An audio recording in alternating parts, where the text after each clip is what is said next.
pegang kitab aja harus lembut. Gak boleh kamu ya kitab ini ya ini meninggalkan syarat demi untuk mendapatkan ilmu manfaat, dan kalau ilmu itu salah jalan.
Artinya apa? Segala puji bagi Allah.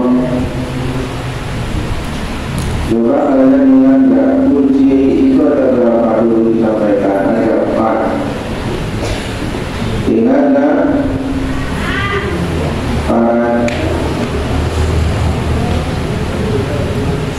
Pujinya Allah terhadap diri Allah sendiri, pujinya Allah kepada hambanya, pujinya hamba kepada Tuhannya, pujinya hamba kepada sesama hamba. Itu semuanya adalah milik Allah. Jadi 4 puji, 4 pujian itu semuanya adalah lillahi, milik Allah. Kemudian Allah lah yang memberikan keutamaan, memberikan keistimewaan, memberikan kelebihan kepada anak cucu Adam, termasuk manusia kita ini. Itu diberikan keutamaan oleh Allah dengan apa? Ilmi, dengan ilmu pengetahuan. Jadi Bani Adam sebangsa manusia ini dimuliakan oleh Allah dengan adanya ilmu yang diberikan Allah kepada Adam dan keturunannya Nabi Adam. Bukan hanya ilmu yang menjadikan manusia itu menjadi utama, menjadi mulia, menjadi istimewa, tapi juga dengan wal amali dan amal perbuatan yang baik. Dengan apa manusia diutamakan oleh Allah? Dengan ilmu pengetahuan dan amal perbuatan yang baik. Manusia bila punya ilmu dan amalnya yang baik, akhlaknya baik, perbuatannya baik, maka keutamaan ini mengalahkan ala jamil alami, mengalahkan makhluk seluruh alam. 2 ini, ilmu pengetahuan dan amal kebaikan. Ini manusia akan menjadi mulia apabila memiliki 2 ini, ilmu pengetahuan dan amal kebaikan.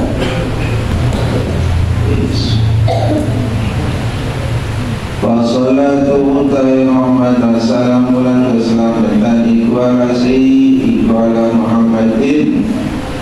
Tetap ingat asli Nabi Muhammad Sayyidil Arabi Hamdadi Kustiya Arab Al-Azamil Al-Azam. Perhatikan 2. Kemudian siapa Nabi Muhammad itu?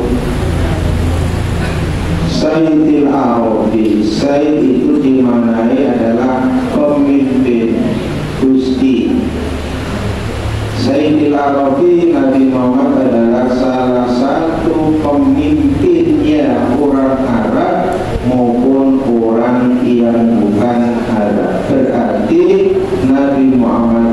salah seorang pemimpin dunia,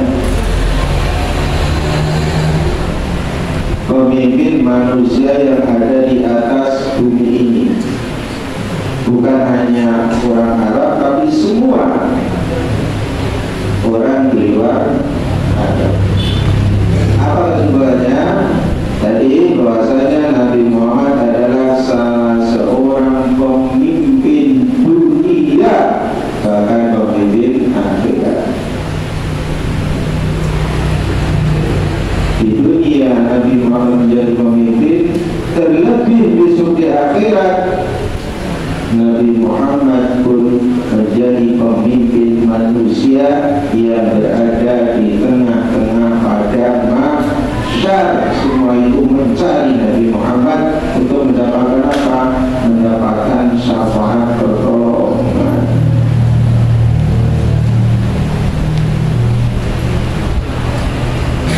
Wa'ala alihi lan tetap dengan kasih keluarga Nabi wa ashabihi lan biro-biro sahabat Nabi, ya Nabi al-ulumi kan jadi sumber biro-biro ilmu wa hikami lan hikmah. Kemudian Nabi Muhammad diberikan ilmu yang sangat luar biasa oleh Allah. Kemudian Ali ini juga diberikan ilmu yang sangat luar biasa oleh Allah. Kemudian Fatimah, Hasan Husain pun diberikan ilmu yang sangat luar biasa oleh Allah. Jadi mereka semuanya ini adalah sumber daripada ilmu, baik ilmu syariat maupun ilmu keduniaan. Kemudian makin kami ini sumber hikmah. Ilmu dengan hikmah itu beda. Kalau ilmu itu pengetahuan yang kalian cari, yang kita cari, yang kita pelajari. Kalau hikmah itu adalah merupakan nasihat-nasihat yang baik, ungkapan-ungkapan, dawuh-dawuh yang baik. Itu namanya hikmah. Orang yang penuh hikmah itu artinya orang yang senantiasa menasihati orang lain, kemudian orang lain itu menjadi sadar, berubah, menuju kepada kebaikan. Itu namanya hikmah yang disampaikan. Bala itu mohon alikon ningali sebaisun kathiran ilmu hakami kullabil ilmi sangi biro-biro wong kang golek ilmu di zamanina, di dalam zaman insun. Perhatikan kenapa si musannif ini mengarang kitab Ta'limul Muta'allim ini. Kenapa? Alasannya kenapa? Ada apa? Karena musannif mengatakan ketika saya melihat dengan mata saya sendiri, kebanyakan dari para pencari ilmu di zamanku, ya zamanku berarti zaman yang mengalami zaman masih hidupnya, di zaman beliau, zaman dulu. Ketika saya melihat orang-orang ya dari para pencari ilmu, ya jiduna namu sopotullah ilal ilmi maring ilmu, wala yasiluna lan uro kumoko sopotullah ilmi au min manafi'i saking biro-biro manfaati ilmu wa tamorodihi dan biro-biro tuai ilmu. Apa dikarenakan karena memang dulu itu banyak yang santri-santri banyak, dulu itu banyak. Bukan hanya sekarang ini yang santri-santri mencari ilmu, bukan hanya zaman ini. Zaman dulu, zaman si ulama yang mengarang ini pun juga banyak santri. Cuman sayangnya kebanyakan santri-santri itu di dalam mencari ilmu itu enggak menemukan pemanfaatan ilmu, tidak menemukan manfaatnya ilmu. Mondok sudah bertahun-tahun, tapi ketika pulang ke rumah nggak jadi apa-apa, nggak punya santri, nggak bisa ngajar orang lain ketika pulang di rumah. Ini namanya ilmu ketika dicari di pondok nggak bermanfaat dari ini. Nah, ketika banyak sekali santri-santri yang seperti itu, ya, akhirnya si Muslim ini mengarang kita cerita ilmu bukan alim. Banyak yang mencari ilmu tapi tidak mendapatkan, tidak memperoleh manfaat ilmu dan buah dari ilmu yang dicari. Tidak bermanfaat ilmunya, tidak mendapatkan manfaat dan buah dari ilmu yang dicari itu. Wahia utai wa ilmu iku al-amalu ngelakoni bihi kelawan ilmu wa nasru la ibarakat ilmu. Bahas santri di masa si pengarang kitab ini berada, banyak memang santri tapi di dalam mencari ilmu itu tidak sampai kepada manfaatnya ilmu, tidak sampai kepada memperoleh banyak ilmu. Yaitu apa? Banyak ilmu adalah mengamalkan ilmu. Kalau manfaat itu apa? Alas, ilmu yang manfaat itu apa? Ilmu yang manfaat adalah ilmu yang dicari kemudian dirinya ini bisa mengamalkan lalu disebarkan kepada orang lain. Ini namanya ilmu yang manfaat. Kemudian kalau buah dari ilmu, ilmu yang dicari, ilmu yang didapatkan dari pondok kemudian di rumah diamalkan oleh dirinya sendiri, oleh keluarganya, oleh teman-temannya, oleh orang banyak yang masih belum tahu, itu namanya buah ilmu. Nah, mereka tidak mendapatkan dua ini.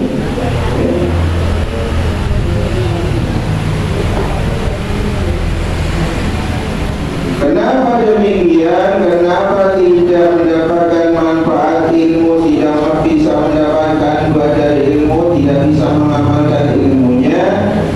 Yuhramuna kali-kali-kalingan sokotul labul ilmi lima kronobaran annalum seduani tulabil ilmi iku akto'u kodok lupul sokotul labil ilmi orikau intiro-biro jalani ilmu katarok latiga sokotul labil ilmi syarok ikau intiro-biro sahabatnya luru ilmu. Mencari ilmu seperti kita ini, seperti kalian sini 5 tahun, 10 tahun berada di pondokan. Kemudian ketika pulang tidak bisa kamu amalkan ilmu kamu yang sudah 10 tahun itu, tidak bisa kamu amalkan, kamu sebarkan, ya, kamu ajarkan kepada orang lain, ya. Habis pulang ya udah seperti gak mondok, ya. Itu namanya ilmu yang tidak bermanfaat.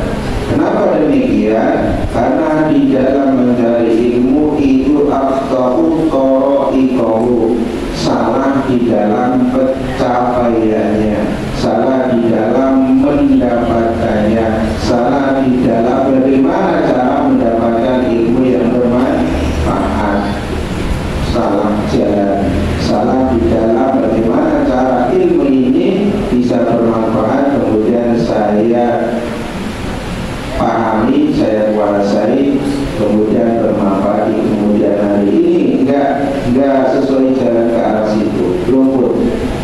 Kemudian wataraku syar'i tahu, tidak memenuhi syarat-syarat di dalam mencari ilmu, tidak memenuhi syarat-syarat mencari ilmu. Nah, orang sholat itu punya syarat-syarat sholat. Orang jadi santri mencari ilmu pun juga ada syarat-syaratnya di dalam mencari ilmu, ya. Meninggalkan syarat di dalam mencari ilmu, salah di dalam bagaimana, ya, ilmu itu tidak didapat. Tadi itu sudah mukadimah, ilmu itu harus sutra.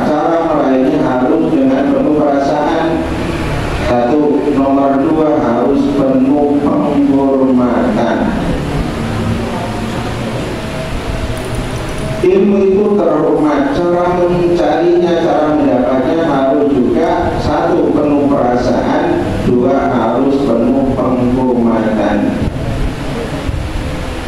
Inilah syarat-syarat mendapatkan ilmu yang bermanfaat dan mendapatkan buahnya ilmu. Ya. Tidak bisa kalau kita tidak negatif itu tahu-tahukan. Tadi ilmu itu halus. Kalau ilmu itu kamu limpah, ya, kamu tidak bisa kamu mendapatkan. Ilmu itu halus, harus dicapai, diraih, pegang dengan penuh kelembutan. Pegang kita saja harus lembut. Tak boleh kamu ya kita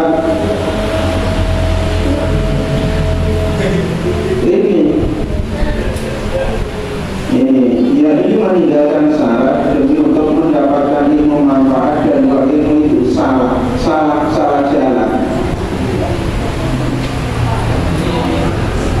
Ya, coba apa sebabnya santri, ya, orang yang ketika ngaji kemudian pulang tidak mendapatkan ilmu bermanfaat, tidak menghasilkan buah ilmu, artinya tidak bisa mengamalkan ilmunya, baik dirinya sendiri maupun orang lain tidak bisa mengamalkan ilmu yang kalian dapat. Yang didapat itu sebabnya apa? Satu, karena salah jalan. Nomor dua, karena meninggalkan syarat-syarat mencari ilmu. Apa? Tidak menghormati ilmu, tidak menghargai ilmu, itu syarat-syarat.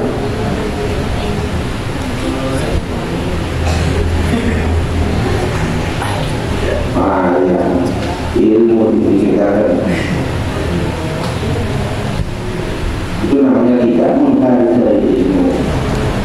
Ya mustahil akan mendapat ilmu manfaat kalau cara seperti itu, mustahil, ya. Wa kullu man utai saben-saben atau akan keliru kang luput sokongan apa ikotin jalan. Barang siapa yang salah jalan, barang siapa yang tidak sesuai jalan yang ditentukan dalam mencari dan dalam menghasilkan ilmu, salah. Misalkan ilmu itu ada di arah timur, kamu ambil melewati jalan ini, tapi kalian tidak melewati jalan yang ditentukan, mutar.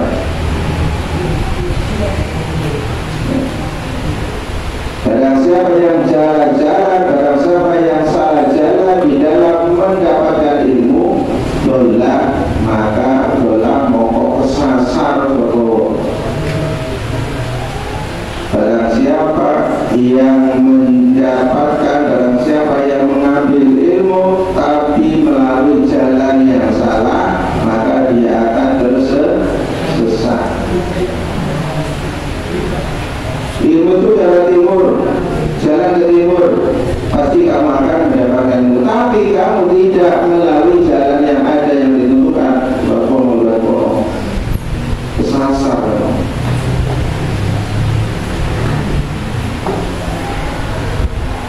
Wala yanalu lan ora boleh sapa al maksuda ing perkara kandhen sejo Allah iki apa maksud awjala utawa akeh utang dimaksud. Awas, barang siapa ditulis, barang siapa yang salah jalan untuk mendapatkan ilmu, maka dia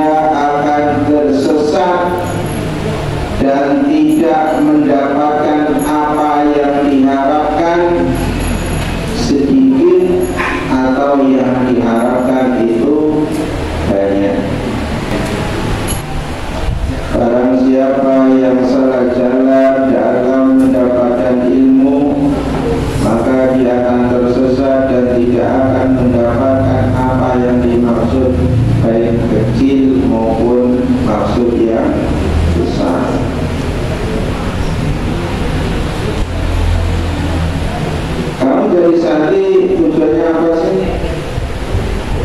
Ingin pinter kan? Kemudian yang lain kamu jadi santri inginannya apa? Jadi ustaz, jadi kiai. Ada yang inginnya kecil, cuma pinter. Ada yang inginkan jadi kiai besar. Itu gak idamakan.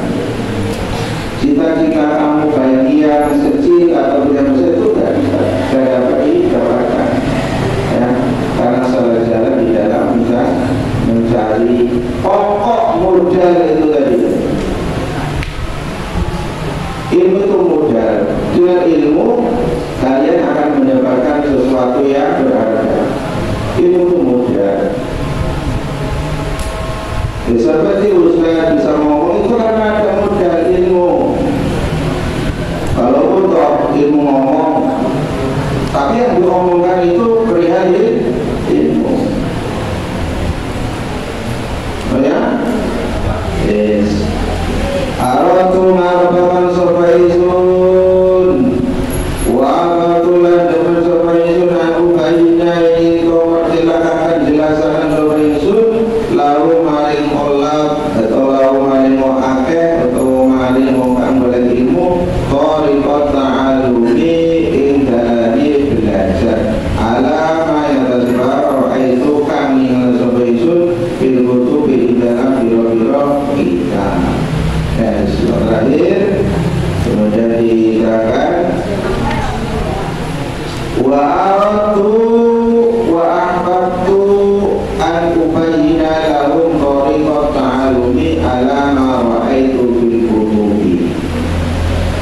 Bulan saya baca aratu narfa'an sobaisun, saya menginginkan, jadi tujuan si musonef ini mengarang kitab karena menginginkan mu'abatu dan saya suka, ya, berharap, suka an ubayyina lahum, menjelaskan kepada mereka. Mereka siapa tadi? Si pengarang kitab Ta'limul Mutalim ini, ya, harapannya, keinginannya, kemauannya akan menjelaskan kepada mereka kepada jalan dalam mencari ilmu. Siapa yang diterangkan ini? Ya tadi itu di awal, kebanyakan santri, banyak santri, namun ya tetapi tidak mendapatkan manfaatnya ilmu, tidak mendapatkan buahnya ilmu. Inilah tujuannya ke mereka, kepada mereka ditunjukkan thariqat ta'allumi, jalan-jalan bagaimana belajar yang benar sehingga mendapatkan ilmu bermanfaat, sehingga meraih buah daripada ilmu yang didapat. Jadi ini tujuannya. Alayama ya sebarang roa itu kami ngalis sobaisun fil kutubi indalah biro-biro kitab. Kemudian si pengarang kitab ini di dalam mengarangnya, mengarang Ta'limul Mutalim ini nukil dari kitab-kitab, nukil dari kitab-kitab ulama-ulama yang lain. Di dalam kitab ini diterangkan tentang gurunya dulu, diterangkan oleh syekh ini, oleh guru ini, namanya ini, namanya dan sebagainya. Jadi kitab ini dikarang ro'aitu fil kutubi, apa yang telah dilihat, apa yang telah dibaca, apa yang telah dipelajari fil kutubi di dalam kitab-kitab yang lain yang telah dikarang oleh ulama-ulama sebelumnya, oleh para gurunya itu. Jadi kebanyakan kitab ini adalah nukil daripada kitab-kitab yang dikarang oleh ulama-ulama terdahulu, kemudian dirangkumlah menjadi buku yang namanya Ta'limul Mutalim. Sekarang sebenarnya tanya, apakah tujuannya musonef pengarang kitab ini mengarang kitab Ta'limul Mutalim? Tujuan apa? Untuk menjelaskan kepada